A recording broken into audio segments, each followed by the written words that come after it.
Format numerology நேயர்களுக்கு நர்மதாவின் அன்பான வணக்கம். நம்மளுடைய சேனலில் தொடர்ந்து பல்வேறு விதமான ஃபார்மட் நியூமராலஜி சம்பந்தமான தகவல்கள் பார்த்துட்டு இருக்கோம். அந்த வகையில் இன்னைக்கு நம்ம பார்க்க போகிற இந்த ஒரு பதிவில் நேயர்கள் கேட்டிருக்கக்கூடிய பல்வேறு விதமான சந்தேகத்துக்கு தெளிவான பதில் கொடுக்கறதுக்காக நம்ம கூட இன்னைக்கு ஃபார்மட் நியூமராலஜியினுடைய தந்தை டாக்டர் மகா தன்சேகர் ராஜா அவர்கள் இணைஞ்சிருக்கிறாங்க. வணக்கம் சார். வணக்கம்மா. சார், நம்ம விதிசார் நியூமராலஜி பற்றி சில பதிவுகள் கொடுத்துருக்கோம்.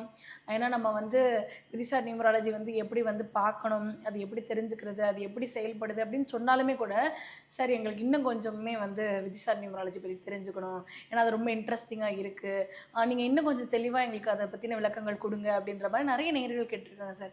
ஸோ விதிசார் நியூமராலஜியில் புதுசாக என்னென்ன விஷயங்கள் எங்களுக்காக சொல்ல போகிறீங்க சார்? கண்டிப்பாக. ஏன்னா ஒரு புது புது தகவல் ஒன்று கொடுக்கும்போது நம்ம அதை ஒரு முறை 2 முறை பார்த்துட்டு சொல்லிட்டு போனால் புரியாது. ஏன்னா விதிசார் நியூமராலஜிங்கிறது உலகத்துக்கு நம்ம தான் சொல்லி கொடுத்தது. அதை ஃபாலோ இப்போ எல்லோரும் அதை தெரிஞ்சிருச்சு. ஃபோன் பண்ணும்போது ஐயா எங்கள் விதி எண் இது தான், இப்போ எங்கள் விதிசார் நம்பர் இது தான், அதெல்லாம் தெளிவாக பேச ஆரம்பிச்சிட்டாங்க. எனக்கு சந்தோஷம். அதை பேசுறது தான் நான் ஆசைப்பட்டேன். எல்லோரும் புரியணுன்ட்டு ஓரளவுக்கு அப்படி தெரிஞ்சுக்கிட்டு வராங்க. நம்ம இன்னும் அதில் நிறைய விஷயங்கள் ரகசியத்தை நம்ம தான் அதெல்லாம் நிறைய சொல்லுவோங்க. அப்படி சொல்லும்போது இன்னும் கொஞ்சம் நிறைய தெரிஞ்சுக்கலாம். அப்படின்னா என்ன அப்படின்னாக்கா, நம்மளுடைய கான்செப்ட் என்ன, நம்மளுடைய ஃபார்மெட் இது தேதி, மாதம், வருஷம், அது மூணுத்தையும் கூட்டினாக்கா விதி எண்.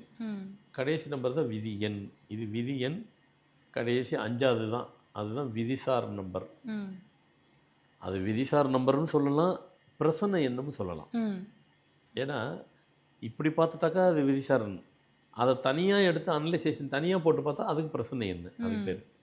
இப்போ இது விதிசார் எண். இப்போது தேதியில் உள்ள எண் எவ்வளோ நாள் வேலை செய்யும்? 15 வருஷம் வேலை செய்யும். மாதத்தில் உள்ள ஒரு எண் எதுவாக இருந்தாலும் இருக்கட்டும், உங்களுக்கு டேட்டு நீங்களே போட்டுக்கோங்க, அது 15 வருஷம் வேலை செய்யும். வருஷத்தில் உள்ள நம்பரு அது 15 வருஷம் வேலை செய்யும். விதியில் உள்ள எண் அது 15 வருஷம் வேலை செய்யும். அப்போ 15 நாள் 60. அவ்வளோதானா? அதெல்லாம் இருக்குது. அதுதான் விதிசார்னு ஒன்று வந்துருச்சு இல்லை. இந்த விதிசாரு 60 கடந்ததுக்கப்புறம் அதுவும் உள்ளே வந்துடும். அது சிவியராக ஹெவியாக எப்போ வேலை செய்யுது அப்படின்னு பார்த்தீங்கன்னாக்கா 72 72.5 வயசில் சிவியராக வேலை செய்யும். அப்போ தான் அப்போது இல்லை. ஏன்னா எதுக்காக அதை சொல்ல வந்தேன்னா, நிறைய பெண்கள்லாம் பேசுகிறாங்க, ஐயா என் விதி எண் 4, விதிசாரி 8, விதிசாரி 8 வந்துருச்சா பயமாக இருக்கு ஐயா, 8 திருப்பி இப்போ வேலை செஞ்சிருமா, எந்த வயசில் வேலை செய்யும் அப்படின்னு சொல்ல கேட்குறாங்க. சில பேர் ஐயா இந்த விதி எண் 1, நான் விதிசார் நம்பர் 2ன்னா டிபெண்டிங்னா இதுமாரி ஆயிடும்னு பயமாக இருக்குது. இப்படி அவங்களுக்குள்ளேயே பயம் வந்துடுது. சரி, நம்ம ஒவ்வொருத்தருக்கும் பதில் சொல்லிகிட்டு இருக்கிறோம். ஒவ்வொருத்தரும் சொல்கிறத விட நம்ம ப்ரோக்ராம் சொல்லிட்டாங்க, உலகம் ஃபுல்லாக போய் ரீச் ஆயிரும். கண்டிப்பாக சார், உலகம் ஃபுல்லாக ரீச் ஆயிரும். அதே மாதிரி தான் நம்ம திருமணம்னு ஒன்று இருக்குது பார்த்தீங்களா, அந்த திருமண தேதி அது ஒரு பெரிய சீக்கிரம். அது இதிலே சொல்லி விடுறேன். திருமண தேதி நம்ம ஏதோ ஒரு தேதி பண்ண போகிறோம், பண்ணால் கூட அதுவும் தேதி, மாதம், வருஷம் அதெல்லாம் வருது இல்லைங்களா. இந்த வரும்போது தேதி, ஏதோ ஒரு தேதி, மாதம், ஏதோ ஒரு மாதம், வருஷம், அதை கூட்டினாக்கா 4வது நம்பர்.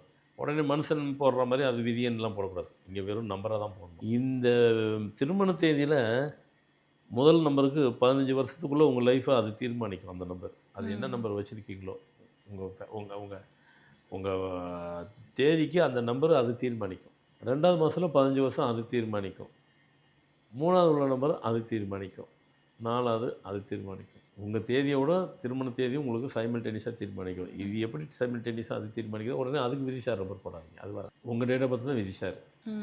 அப்போது விதிசார் நம்பர் இப்போ திருமண தேதி இப்படி போட்டு பாருங்கள், இப்போ அதுவும் கரெக்டாக கனெக்ட் ஆகும். ஏன்னா எதை தான் உங்களுக்கு சொல்லிக் கொடுக்காம விட்டேன், எல்லாம் சொல்லி கொடுத்து தான் இருக்கிறேன். இதையும் போட்டு பாருங்கள், கரெக்டாக வரும், அக்யூரேட்டாக இருக்கும். ஆமாயா, அது 3, 15, 45, இப்போ எனக்கு வயசு 45, 46 வயசு, இந்த வயசில் எனக்கு இப்படிலாம் இருக்குது, நடந்திருக்கு. ஒருவேளை அந்த திருமண தேதியில் தான், அதனால தான் இருக்குமோ? அதனால தான். ஸோ அதுவும் கணக்கு வேலை செய்யும். நம்ம தான் சொல்லிட்டோமே, திருமண தேதிங்கிறது உங்கள் வாழ்க்கையில் ஒவ்வொரு மனிதனுக்கும், திருமணம் ஆன ஒவ்வொருத்தருக்கும் உங்கள் வாழ்க்கையில் 2வது பிறந்த தேதி அது. அப்புறம் 2வது பிறந்த தேதினா அப்போ அது சேர்ந்து வேலை செய்யும். அப்போ விதிசார் நம்பர் 72 72.5 வயசில் எஃபெக்டிவாக வேலை செய்யும். என்ன எஃபெக்டிவாக வேலை செய்யும்? அந்த விதிசார் நம்பர் என்னவாக இருக்கோ அது கூடுதலாக வேலை செய்யும், டூ ஹெவியாக வேலை செய்யும். இப்போ விதி எண் 4னாக்கா விதிசாரி 8, 8க்கு உண்டான தாக்கம் 72 72 வயசில் கண்ட்ரோலே பண்ண முடியாது, யாராலும் ஒன்றும் பண்ண முடியாது.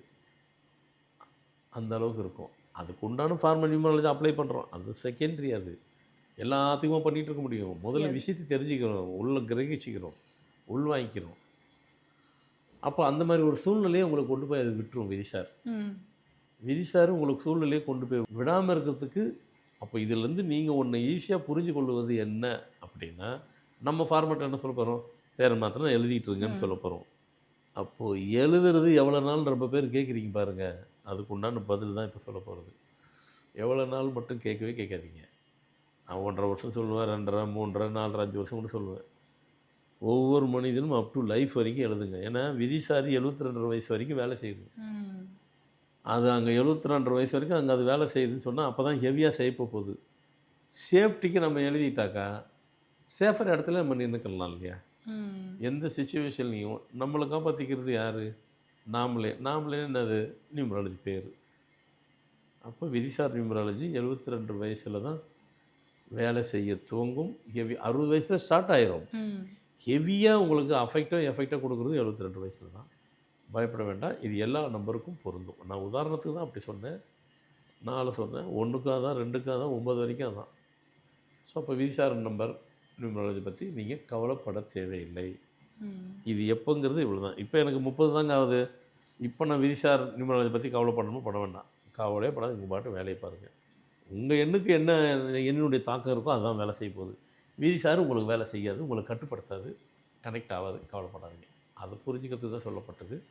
கண்டிப்பாக இதுவும் உங்களுக்கு நல்ல செய்தியாக இருக்கும், நல்ல யூஸ்ஃபுல்லாக இருக்கும்னு நினைக்கிறேன். கண்டிப்பாக சார். ஏன்னா வந்து விதிசார் நியூமராலஜி பற்றி புதிய தகவல்கள் ஏதாவது கிடைக்குமான்னு தேடிட்டு நிறைய பேர் இருக்காங்க. அண்ட் வந்து இதை படித்து கற்றுக்கணும்னு நினச்சிட்டு இருக்கிறவங்க உங்ககிட்ட படித்து கற்றுக்கிட்டு இருக்காங்க. கண்டிப்பாக இந்த ஒரு பதிவு அவங்க எல்லாருக்குமே ரொம்ப பயனுள்ளதாக இருக்கும் நம்புகிறோம். ரொம்ப நன்றி சார். வணக்கம்மா.